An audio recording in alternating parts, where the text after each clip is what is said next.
Hi, Love Bug. Welcome to the Naked Yoga Podcast. This podcast is all about incorporating bits and pieces of yogic philosophy and spirituality into your everyday life.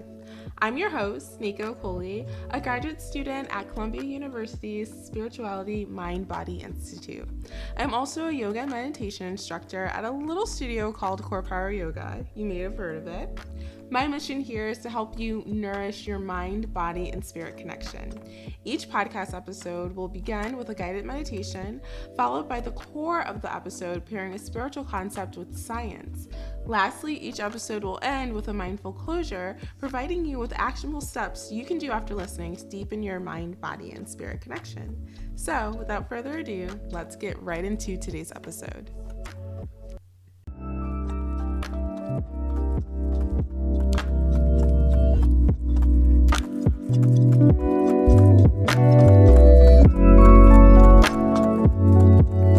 Hello, my loves, and welcome to another episode of the Naked Yoga Podcast. I am so excited because as we are recording this, I am actually preparing to walk the Columbia stage tomorrow. I am getting my master's in clinical psychology. The day is here. It has arrived, and I'm just so happy.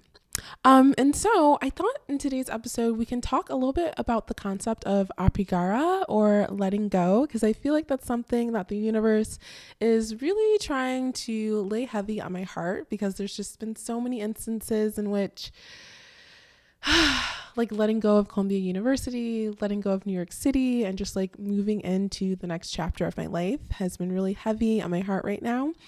And so I hope you're not struggling with letting things go, but I do want to talk a little bit about just like the beauty that can come when you're just open and like ready for the universe to take over. So without further ado, let's start today's meditation. We will start today's meditation with 5 breaths. When you're ready, big inhale in and an exhale out. Inhale. And exhale. Inhale. And exhale. Twice more. Inhale. And exhale. Last time. Inhale. And exhale. Continue to breathe just like you.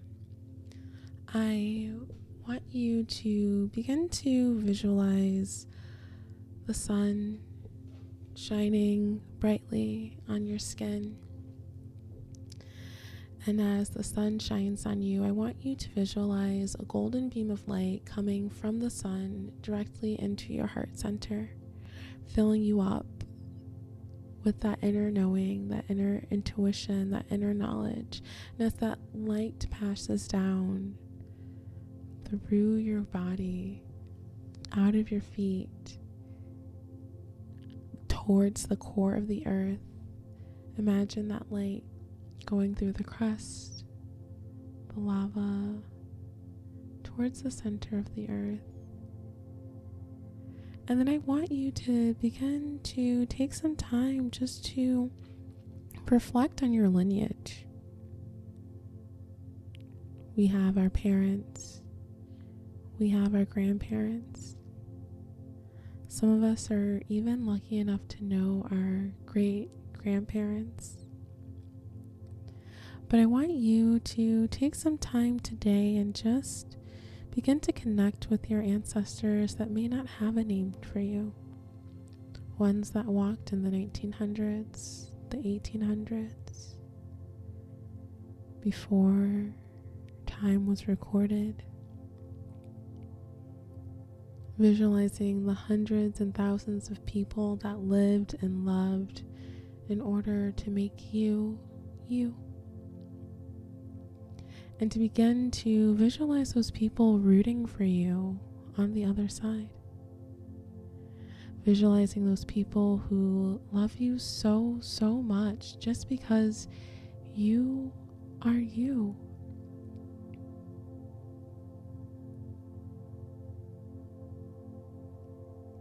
You have so many people supporting you, so many people, some that you don't even know their names. And whatever worry or trouble that you may be having right now, I want you to begin to envision these people around you, surrounding you with their love and light, not as physical beings, but as spiritual beings. And I invite you to begin to package up that worry, package out that doubt, that fear, whatever situation that's been heavy on your heart, putting it into a little black ball and then leaving it at the base of their feet. Knowing that whatever troubles you leave your ancestors, it is taken care of. Whatever fears, whatever doubts, they can be relinquished.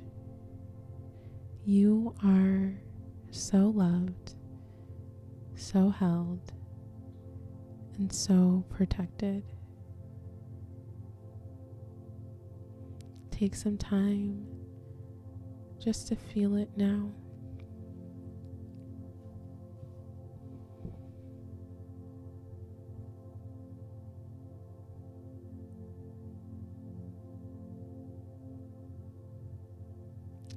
And as you begin to leave this worry at the feet of your ancestors, I want to invite you to leave this worry here in this meditation, to make the intentional choice to not think about it again.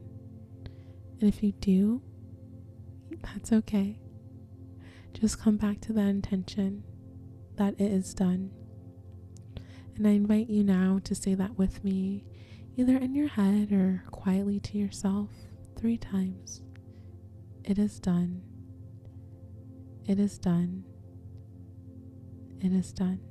If you found a moment of stillness and peace and would like to stay in the meditation or would like to take some time to journal, I invite you to pause the podcast now.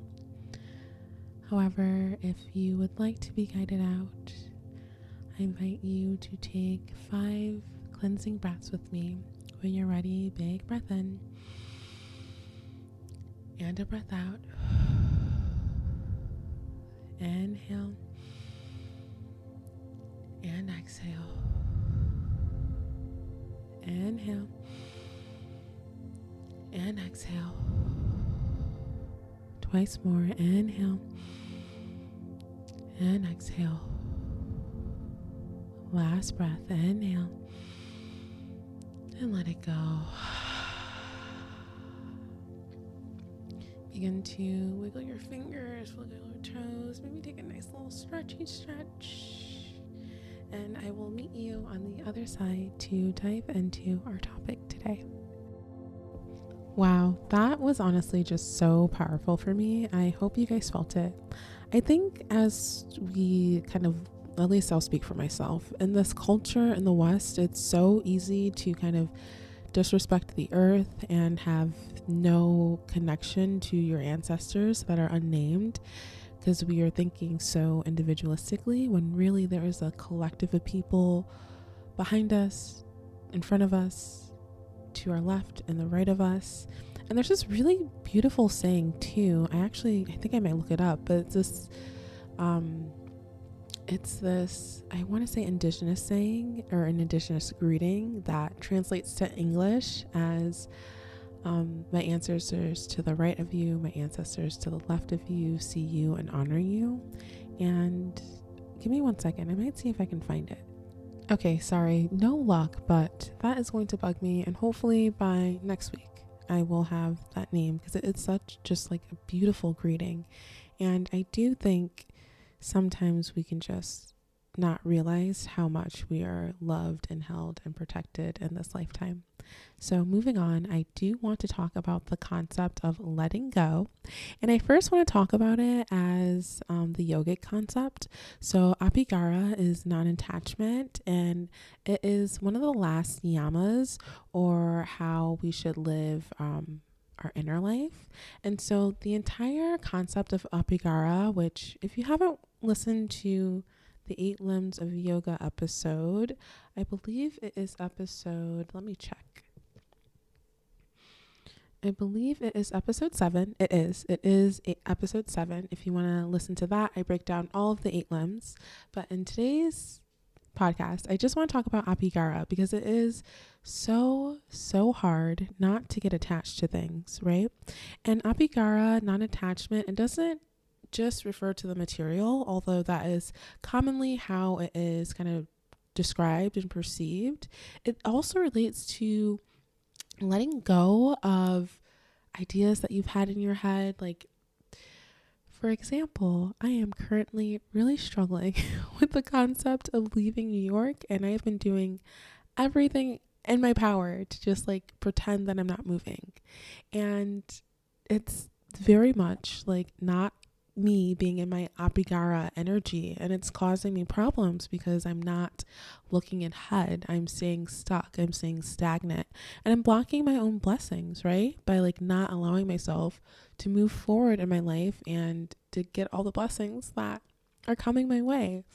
And so oftentimes when we only think about Apigara as being, materialistic or attachment to to things, we kind of miss the whole root of the concept, right? Like being able to walk through life without having attachments for yourself, right? So not being attached to a job or a relationship or a university or an apartment or a neighborhood or a city or a state, being able to allow your ancestors, allow the universe to freely guide you. Because oftentimes we miss our blessings because we're so fixated on like, oh, well, I really wanted this job. The interviews went so well. I thought I was going to get it. Like, I don't understand why I didn't get it. Like, this is the job for me. Only for, 2 or 3 months later for you to get the actual right job for you. And that actually happened to me earlier, my early 20s. I was so disappointed. I didn't get this job, and I ended up working at a different company that I was a little less excited about. But during the pandemic, that company that I really wanted to work for so bad completely went bankrupt and laid off all of their employees. And so thank God, thank the universe that I wasn't working at that, employer, because I would have been like up the boat without a paddle come like a year and a half later. So sometimes when things don't work out for us, we don't necessarily understand in the moment, like why things aren't happening the way like we want them to. But you don't need to understand. The universe has got your back, and you just need to trust. I also think that's a really important concept as well, that trust, right? Because oftentimes like we are so focused on the plan and like controlling the plan and like this is the narrative, this is the way it's supposed to go, and it's like we feel that way because it allows us to trust ourselves, right? Like, and to not have trust in the universe. When we trust, I don't know if I really like the way that I phrase that, but sometimes when you trust yourself more than you trust the universe, actually that's not that bad. It makes it hard to like let things go, right? And we do want to trust ourselves, right? We want to trust our inner knowing, our inner intuition, but we don't want to be so rigid that we can't pivot. And I actually think that's a really good segue. And the psychological like research realm, the way we talk about, kind of trusting the universe is tolerance of ambiguity. And this is a measurement that really kind of comes up in like positive psych in that kind of field. And I also do some research with those measures for perinatal health, just because being pregnant can be a very uncertain time. But definitely, like, as you dive into the literature, I feel like we could be doing so much more when it comes to measuring the tolerance of ambiguity against people and like their religious views. honestly, what I'm saying, I don't want to get too like bloop, bloop, bloop, bloop, bloop about it and to like research and, what I'm saying is there's not a lot of research on tolerance of ambiguity because for so long we've just been looking at like maladaptive psychological behaviors that we don't really look at the positive ones. And tolerance of ambiguity is a really huge one. I mean, it basically is apigara, non-attachment. You're not attached to certain outcomes. You're okay with not knowing what comes next. And that's just like a huge groundbreaking measure because it's so kind of hard to measure. Actually, let me look up some scales. I want to see what questions we have on it, just to give you guys like an example. Okay, in like true science fashion, the original scale was created in like 1962, and there are so many articles that are like, this sucks. This is what we should do. We tested it here. So I pulled up the most recent one I could find quickly is from, let me see, Dr. Herman, Jeffrey L. Herman, Michael J. Stevens, Gary Odudu, okay, and Larry Bird. I don't know which university this is associated with, but it's in the International Journal of Intercultural Relations, which I am kind of obsessed with. I should probably read more of this. And essentially, I will just read you some of the questions that they voted should be retained on whatever analysis they did. I'm not reading the methods right now. But so one of the questions, for an example, is an expert who doesn't come up with a definite answer probably doesn't know too much. Another example, a good job is where what is to be done and how it is to be done is always clear. Often the most interesting and stimulating people are those who don't mind being different and original. A person who leads an even, regular life in which few surprises or unexpected happenings arise really has a lot to be grateful for.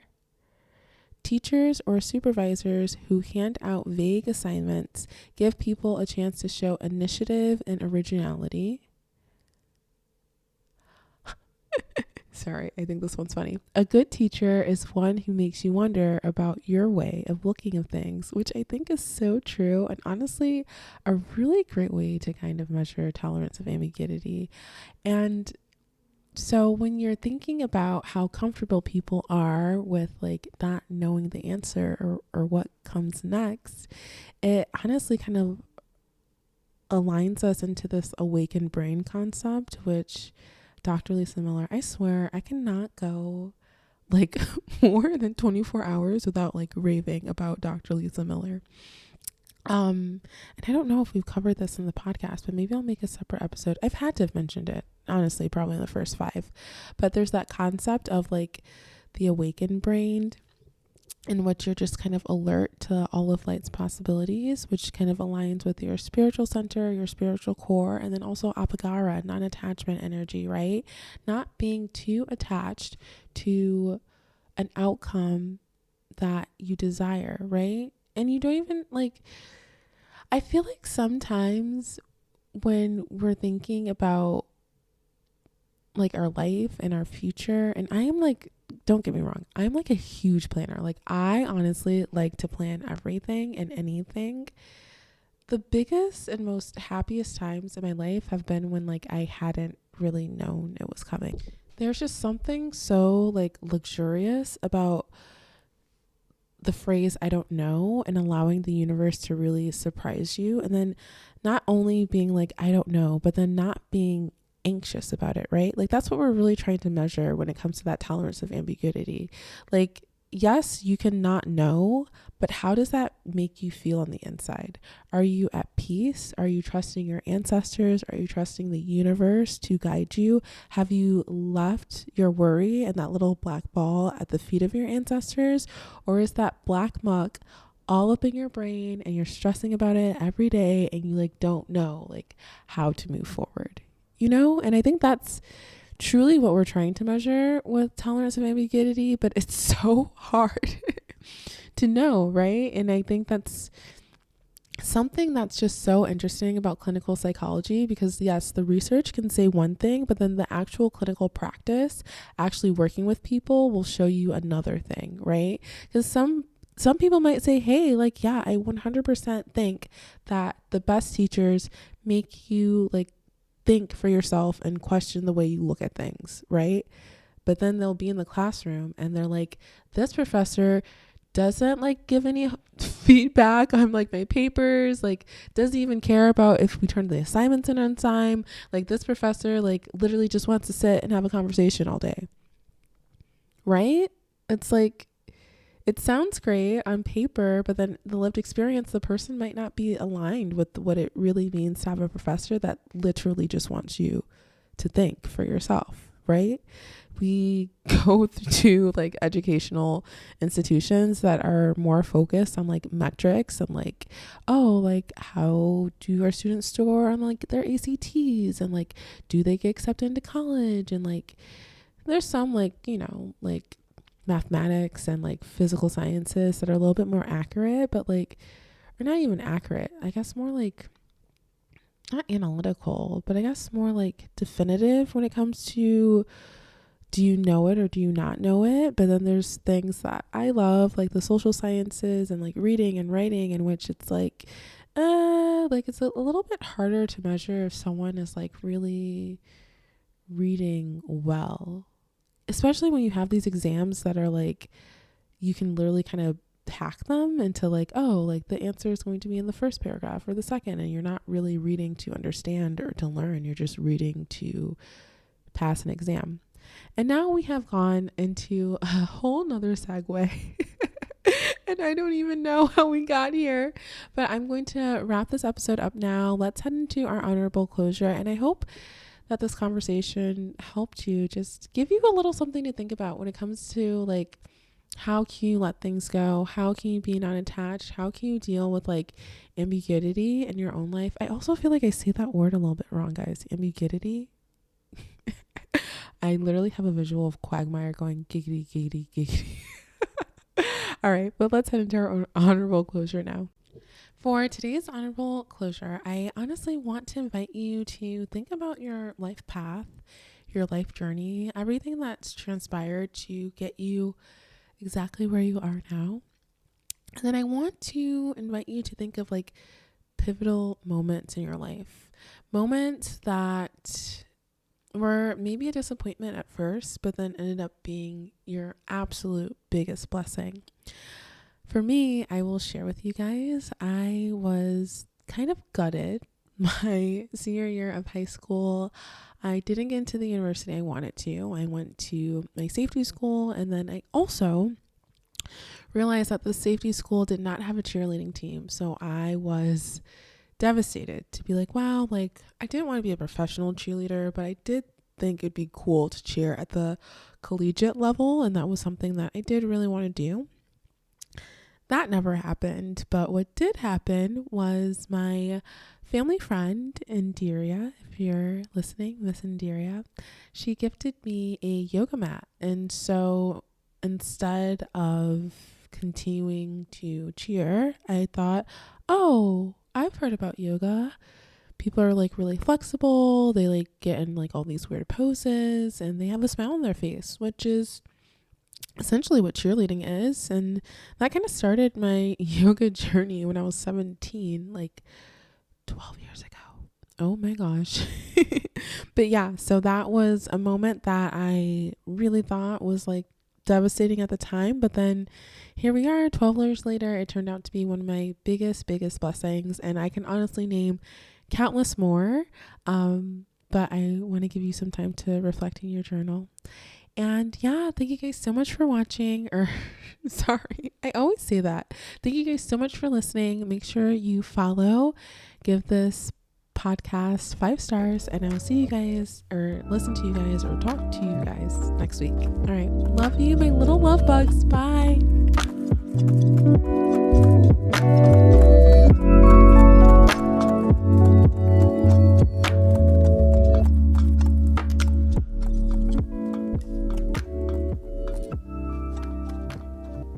Thank you so much for listening to another episode of the Naked Yoga Podcast.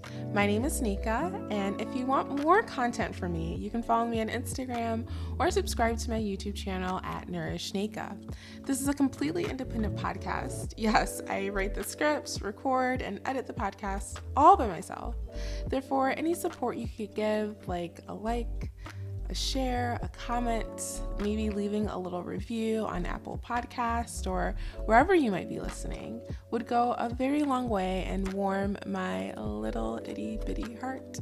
Thank you so much once again for listening, my love bug. I will see you in the next episode.